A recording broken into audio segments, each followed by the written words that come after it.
Nice little burp there, didn't you? Good morning.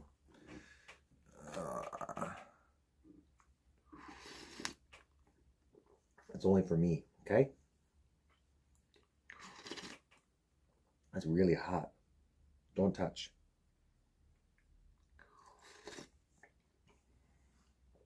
All right.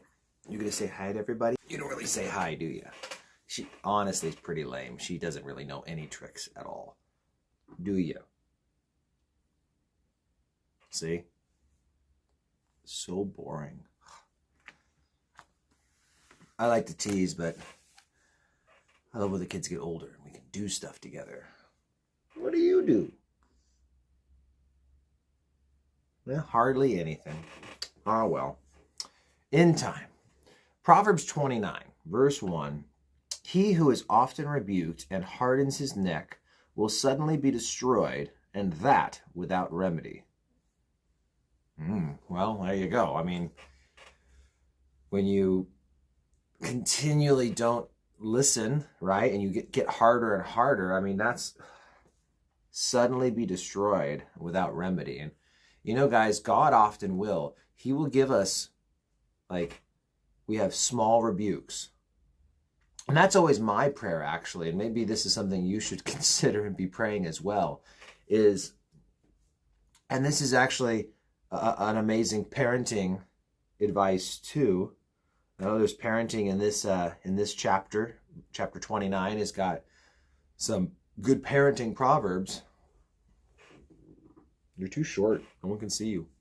But here's the thing is that I don't want to be suddenly destroyed without remedy. How about you? No? You don't want to be suddenly destroyed without remedy?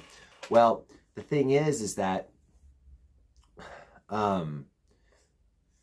if we are often rebuked and we harden our neck, well, that's the catch, is that being often rebuked is often, but that's the way to actually keep someone from going down that road. Now, if you harden your neck, there's no stopping you. But I pray that God would often rebuke me. God, don't wait until I'm way off course so that I need a huge correction to get me on course. You know, once the ship is way off course, you got to turn the wheel a lot to get us back on course. But if the moment that you start drifting a little bit, you make a small adjustment, and that's something with parenting. And in reality, even though your kids may not realize it, they would much be more thankful if you would give them small corrections, very small disciplines, quickly, over the littlest of things. Because then you never need to go to the woodshed, and like to deal with something on a big level. But that's the idea, is that small corrections, quickly. It's so much better for everyone than waiting for things to get so bad that the sudden destruction without remedy comes. And I love Pastor Vodi Bakum. He just makes the point, that if you find yourself yelling at your kids, well, it's because you missed the turn a long time ago. The turn that was the stop and correct them. Because obviously kids can do something very much out of nowhere that gets you to yell for whatever reason, right? There's some obvious random context there, but typically, right, that when we start screaming, it's because we've ignored stuff, or we maybe said something, but we didn't truly deal with it until it finally we fill and then we blow.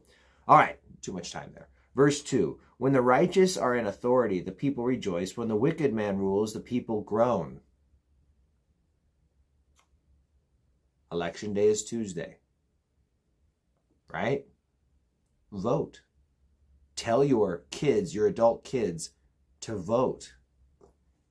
Tell everyone you know to vote. I'm looking at a bunch of you guys watching right now. You have adult children. Go ask them. Hey, you're 18 plus, right? Did you vote? You should vote, because when we know what we ought to do and don't do it, it's sin. That's James 4:17, I believe, right? That's the idea, is that we need to do something to get the wicked out of the governor's house, out of the White House, out of all these places, all right? And so voting is how we do that. I know. See, that's a lament over the wicked leaders of this country, if I've ever heard one. Do you not like wicked leaders? Do you not like wicked leaders? I know. It's hard for all of us. Okay. Verse 3, whoever loves wisdom makes his father rejoice, but a companion of harlots wastes his wealth. Pretty straightforward.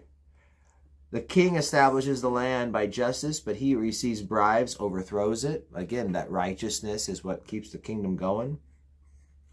A man who flatters his neighbor spreads a net for his feet. And so, again, the idea of flattery, bribing, kind of buttering people up, right? It's really trapping them in a net. Eat that hand. Yeah. Verse 6, by transgression an evil man is snared, but the righteous sings and rejoices. The righteous considers the cause of the poor, but the wicked does not understand such knowledge. Considers the cause of the poor. And that's a couple different things right there, for what it's worth. I think the righteous, for one, consider the reason why poor people are poor, the cause of why they're poor. I think there's something there. I mean, that you chew on that and you think about it, and you use that so that you make wise decisions. But also the cause of the poor, really the needs of the poor. That's more so, I believe, what we're looking at here, is that the righteous people, they look at the poor, they're considerate of them. It's a general caring for people in need. And that's a general attitude we need to have.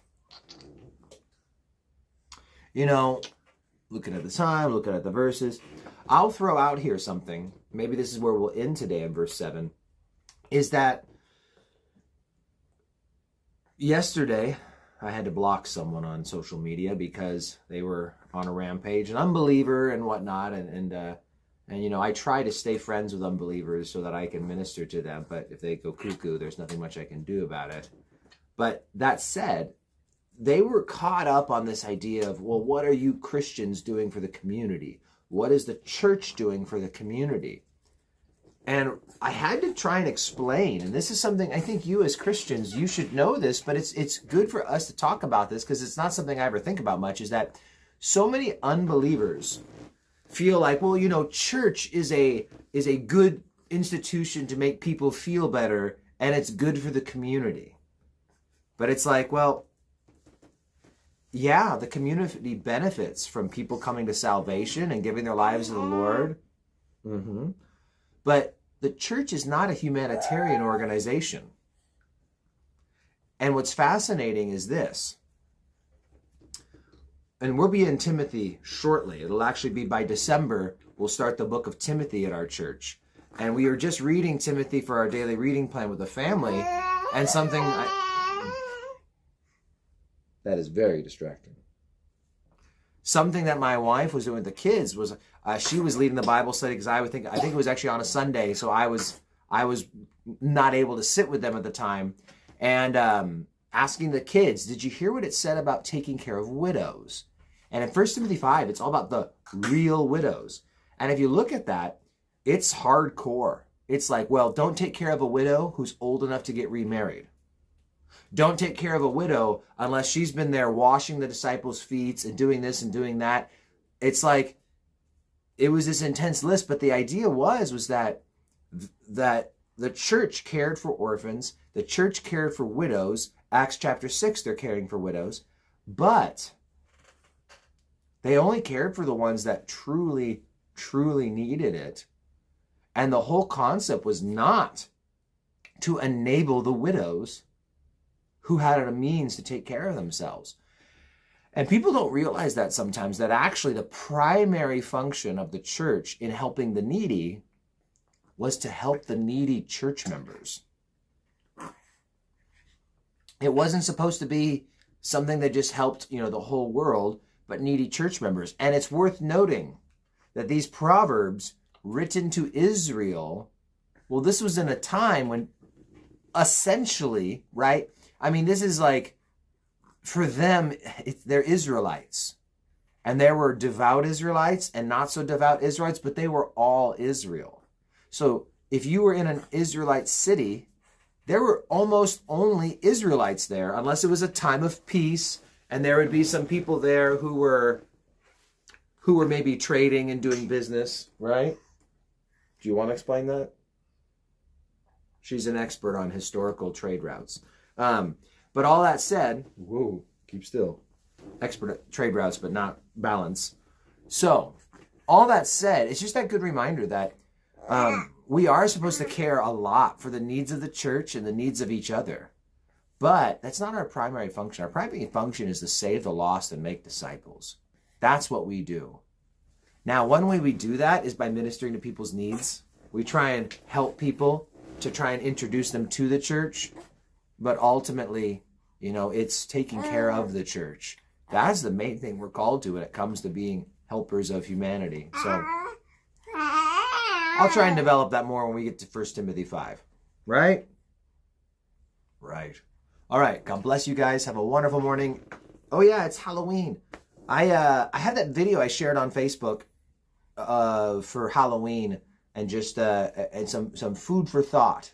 Things to understand and keep balance. I need to check out here, so I'm not going to go this whole thing again, but we're doing an outreach at our church. We're trying to reach all the trick-or-treaters. It's a great opportunity when the lost come to you. So we can use all the help we can get. So anyone, your cousins, your uncles, your kids, bring them to the church. Having too many people won't be a problem, but just many hands makes light work. So even if you haven't signed up to help, just come anyway. Come anyway and just see if hey, can I watch that for you for a little while so you can go take a break or something, Simple stuff. So, all right. Love you guys. God bless. Hope to see you tonight.